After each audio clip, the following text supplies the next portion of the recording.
Olá, eu sou Juliana Saraiva, sou professora de Direito Penal e Processo Penal e hoje estou aqui no programa do Justificando Vai Cair na Prova?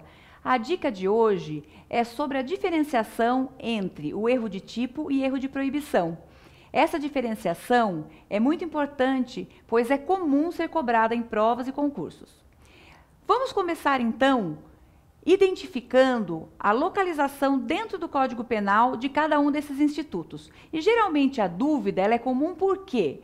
Erro, né? Então, quando a gente escuta a palavra erro, dá a impressão que só existe uma modalidade de erro.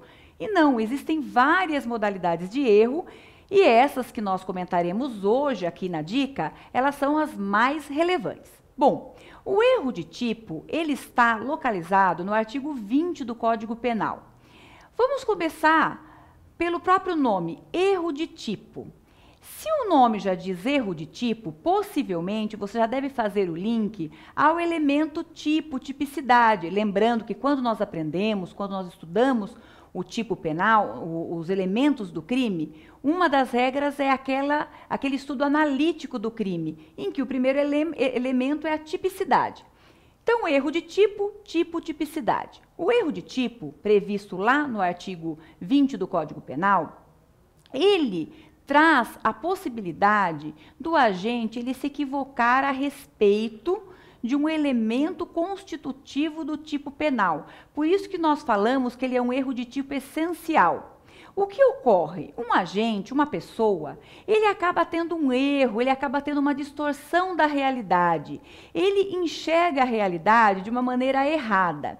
O erro de tipo, ele não tem nada, ele não tem nenhuma ligação com as questões de conhecer lei, de entender o que está descrito no Código Penal, não tem nada a ver com isso. O erro de tipo é uma distorção da própria realidade. Então, esse agente, essa pessoa, esse sujeito, na cabeça dele, ele está praticando uma determinada conduta, quando que com a lente da realidade se verifica que essa conduta está descrita no tipo penal.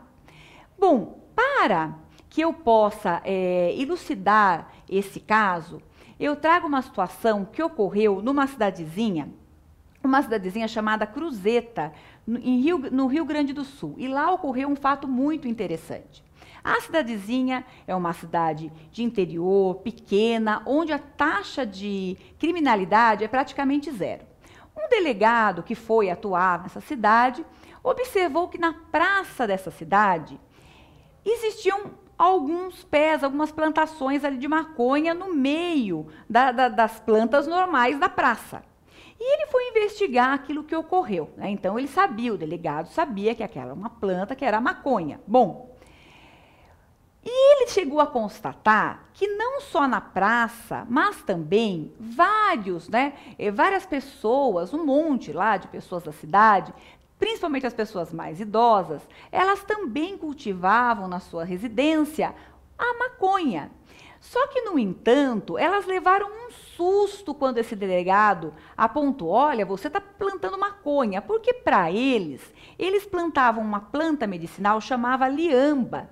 Essa planta medicinal, e tem até um vídeo muito interessante no YouTube sobre isso, até a senhora fala: não, olha, essa planta era muito bom para soluço, era muito bom para isso, eu dissolvia essa planta chamada liamba no álcool e usava para isso, para aquilo. Um outro senhor usava como chá, que era um chá fantástico para dor de estômago. Enfim, observem bem, vamos olhar a realidade, a visão que esses moradores da cidade eles tinham. Para eles, aquela planta era uma planta medicinal chamada liamba. Na cabeça deles, nunca que aquilo chamava maconha, a tão comentada planta. Não, para eles aquela era uma liamba. Eles tiveram uma distorção da realidade, porque a realidade, então, para quem tirasse aquela lupa deles e colocasse lá a lente da realidade, eles tinham plantado na sua casa, eles estavam usando o quê? A maconha. E a maconha ela é proibida, não se pode cultivar em casos aí excepcionais, se nós tivermos agora uma alteração, a questão para uso medicinal, mas que não se encaixa aqui.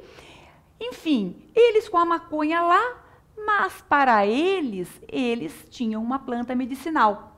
Ora, lá na lei de drogas, nós temos tanto no artigo 28 como no artigo 33 a palavra droga. Então, portar droga, plantar, cultivar droga, vender droga.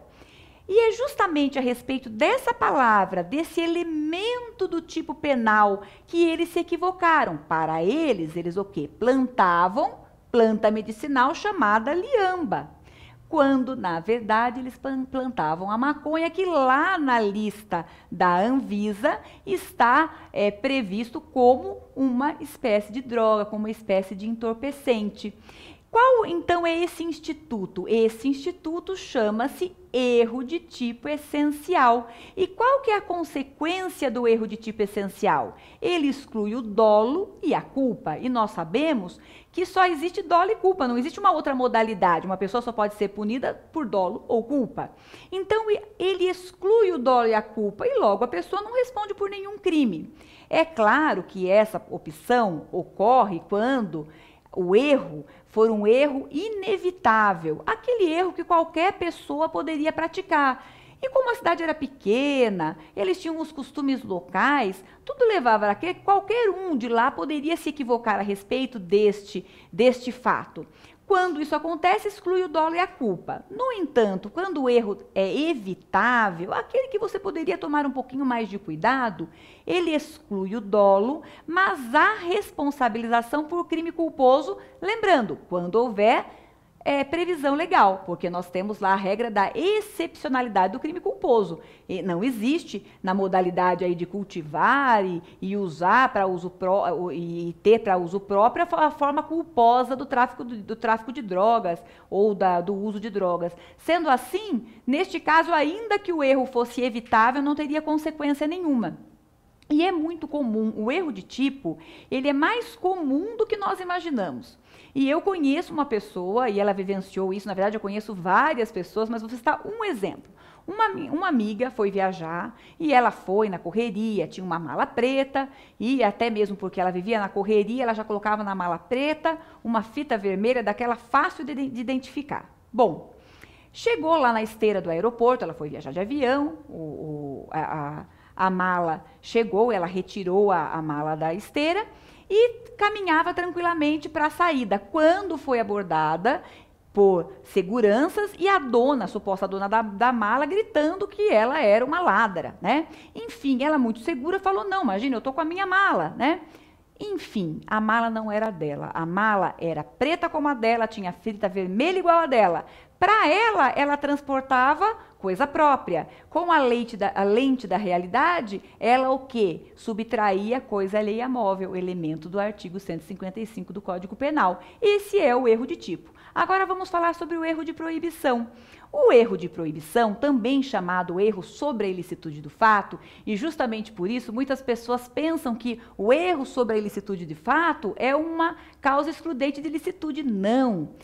A falta de conhecimento da ilicitude do fato, ele é um elemento da culpabilidade. E a falta desse elemento gera a exclusão da culpabilidade. E o que é o erro de proibição? Agora sim, o erro de proibição é a falta do conhecimento da lei, é a falta do conhecimento que aquela conduta contraria a lei. É claro que a regra básica é que o desconhecimento da lei é inexcusável, senão seria muito fácil falar, não sabia que era lei, não sabia que era crime, enfim.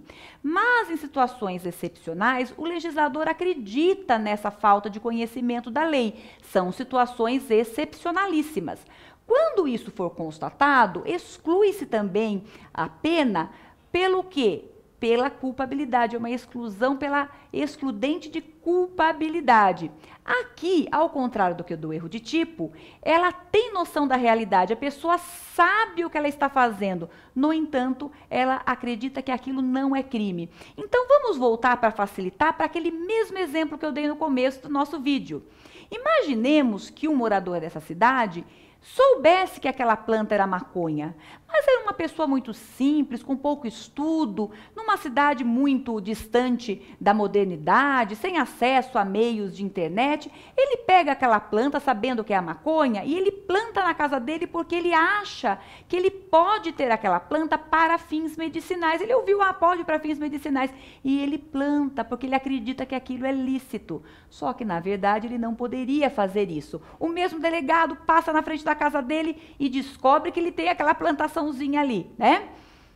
Ele sabe, quando ele vai para delegado, ele fala, não, seu delegado, eu sei que eu tenho lá a maconha, mas eu não fumo não, eu não uso para nenhum fim aí alucinógeno, eu uso para colocar na minha ferida, eu vou lá, aperto aquela e coloco na minha ferida. Então, observe bem, diferentemente do erro de tipo, ele não tem uma distorção da realidade, ele sabe o que ele está fazendo. A distorção dele aqui acaba recaindo no conhecimento da lei, e é justamente essa diferenciação entre o erro de tipo e o erro de proibição. E aqui, lembrando que enquanto o erro de tipo, ele exclui o dolo e a culpa, o erro de proibição exclui a culpabilidade. A pessoa não tem pena, ela é isenta de pena. Agora, quando a pessoa poderia ter prestado um pouquinho mais de atenção, ela teria a possibilidade de saber o erro que ela estava praticando, ela responde pelo crime, mas com uma redução de pena. Eram essas as considerações importantes para que você não confunda mais o erro de tipo com o erro de proibição. E aproveitando o canal de hoje, o Justificando, ele abre esse espaço para que você, lá nos comentários, traga assuntos que você acha interessante para que a gente discuta aqui no programa Vai Cair na Prova?